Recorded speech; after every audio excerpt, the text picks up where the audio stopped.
কৃষ্ণ, এটা আমি কেন বলছি? আমি কি বলছি যাতে মন্দিরে বেশি করে টাকা পয়সা আসে সেজন্য?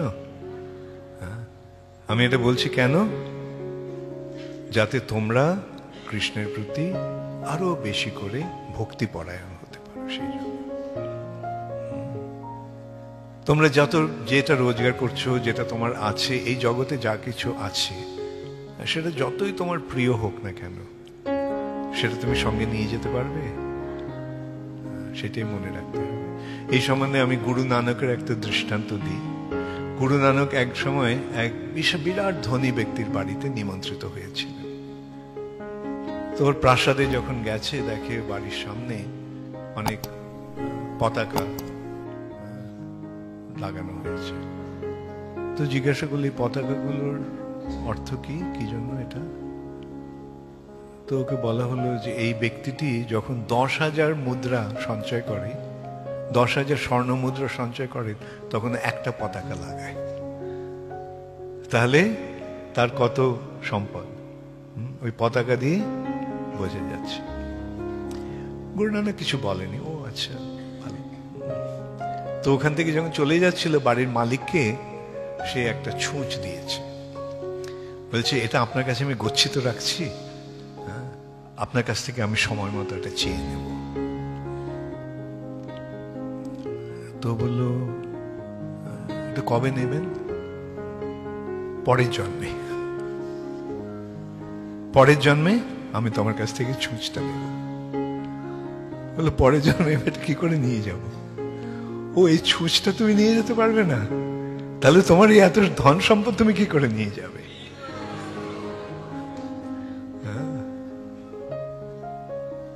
একটা সুন্দর শিক্ষা নয় কি?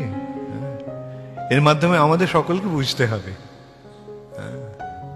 যে আমাদের একসঙ্গে সব কিছু ছেড়ে চলে যেতে হবে। অতএব এই সেই বস্তুগুলির প্রতি আকর্ষণ না রেখে সেই বস্তু সবকিছু যেন আমরা কৃষ্ণকে অর্পণ করে দিতে পারি।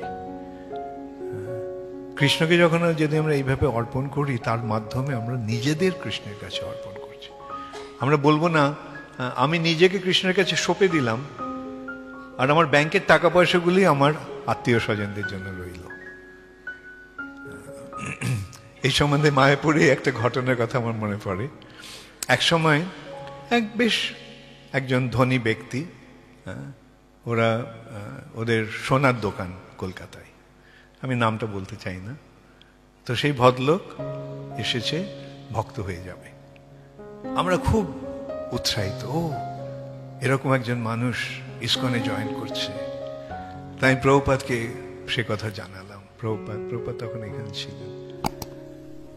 প্রভুপাদ বললেন, ও আচ্ছা, তো ওর টাকা পয়সাগুলো কাকে দিয়েছে? আমি বললাম, আমার তো মনে হয় না টাকা পয়সাগুলো কিছু দিয়েছে। প্রভুপাদ বলল, টিকবে না।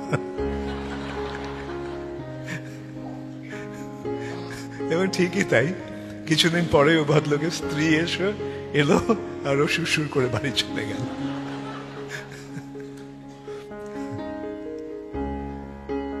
তো আমি এই যে আত্মনিবেদনটা বোঝা যাবে কখন? যখন আমার সব কিছু ভগবানকে আমি দিয়ে দেব। মানস দেহ গেহ যো কিছু মোর অর্পিলু তুয়া পদে নন্দ কিশোর। এইটি হচ্ছে আত্মনিবেদনের প্রকৃত দৃষ্টান্ত। অতএব এইটা আমাদের বুঝতে হবে যে যেটা আমরা করছি, এটা যেন আমরা হৃদয় থেকে করি। লোক দেখানো বা এমনি করতে হবে করছি, এটা যেন না হয়। এটা সবসময় মনে রাখতে হবে। দেখো, এই কথাগুলো আমাদের বলতে হচ্ছে কেন? আমাদের কাজ হচ্ছে তোমাদেরকে ভক্তির পথে এগিয়ে নিয়ে যাওয়া। সাধুর কাজ কিন্তু ওই মিষ্টি মিষ্টি কথা বলা নয়। যখন ডাক্তার আসে, ডাক্তার কিন্তু আমাকে মিষ্টি মিষ্টি কথা বলে, না ছুরি কাছি বার করে তোমায় কাটতে শুরু করে। যেই জিনিসগুলো, যে রোগটা বা যেগুলো অপারেশন করার দরকার, সেগুলো বাদ দিয়ে দিলেই শরীরটা সুস্থ হবে, তাই না? এটাই ডাক্তারের কাজ। এবং ভগবত ভক্তের, বিশেষ করে যারা প্রচারক, তাদের কাজ হচ্ছে সেটাই, ওই অপারেশন করা। যে ব্যাপারগুলো অবাঞ্ছনীয়, যেগুলো বাঞ্ছনীয় নয়, যেগুলো চাওয়ার নয়, পাওয়ার নয়, সেই জিনিসগুলো যত তাড়াতাড়ি বাদ দেওয়া যায় ততই ভালো।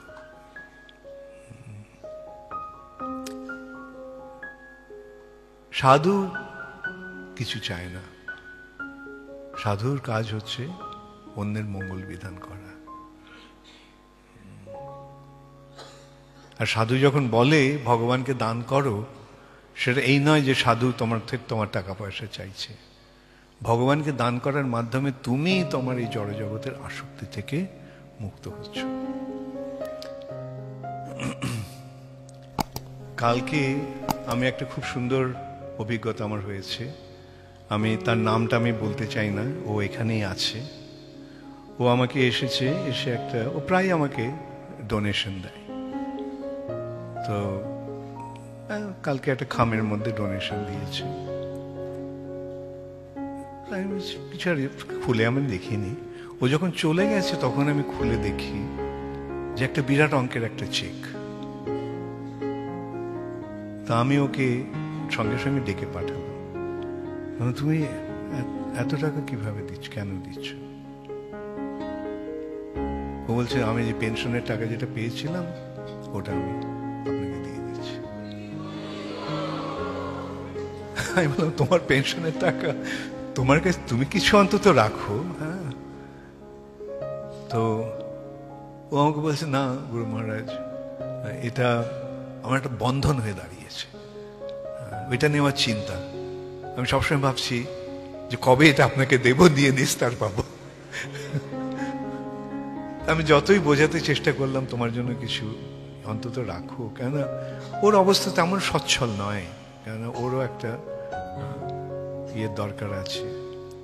তো কিছুতেই শুনলো না, বলছে, না আপনি তো আমাকে সব দেখছেন, ভগবান তো দেখছে।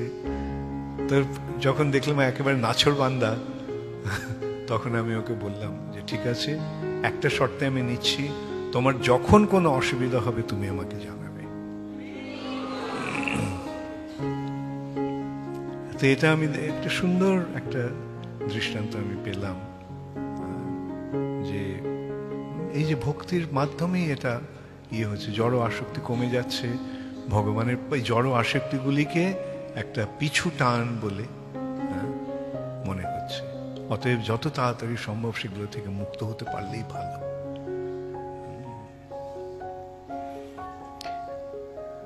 যাই হোক, হ্যাঁ, এই কৃষ্ণ কথার উদ্দেশ্য কি, এই সেমিনারের উদ্দেশ্য কি?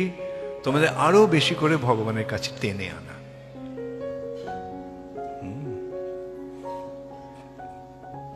এটাই আমাদের একমাত্র কর্তব্য। প্রভুপাদ আমাদের টেনেছিলেন তার কাছে। আমরা যখন ইসকনে জয়েন করেছিলাম তখন সকলেই প্রায় সবকিছু ছেড়ে মন্দিরে চলে আসতাম। আমরা সবকিছু ছেড়ে মন্দিরে চলে আসতাম। এমনই ছিল প্রভুপাদের আকর্ষণ।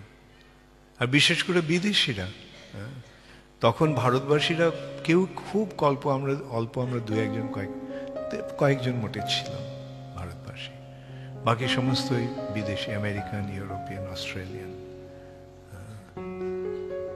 তারা প্রভুপাদের আকর্ষণে সবকিছু ছেড়ে দিয়ে চলে এসেছিল। এমনই অদ্ভুত ছিল প্রভুপাদের আকর্ষণ। এবং সেই আকর্ষণটা যে কিরকম, তার একটি স্বাদ আমরা তোমাদের দিতে চাইছি।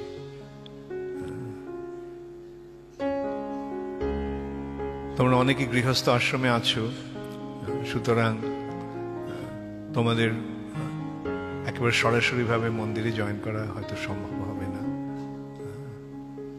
কিন্তু অন্তত বাড়িতে থেকে সবসময় এই ভাবটা রেখো যে কৃষ্ণের প্রতি আকর্ষণটা যেন ক্রমশ বর্ধিত হয়। এবং